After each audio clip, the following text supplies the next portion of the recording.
The exclusionary rule means that evidence of obtained illegally, like through an illegal search, cannot be used in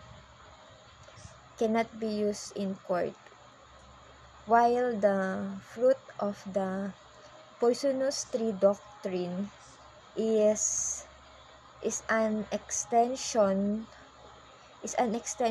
of this rule, which says that not only the illegally obtained evidence is inadmissible,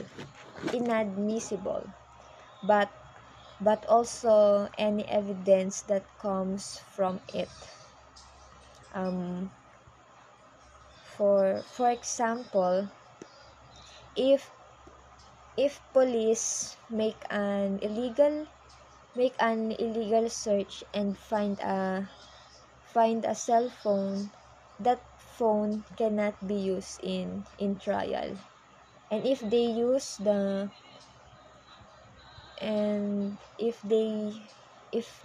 the phone's data to recover stolen property, that property is also excluded.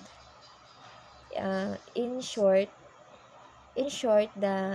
exclusionary rule the exclusionary rule blocks direct illegal evidence, while the fruit of the poisonous tree doctrine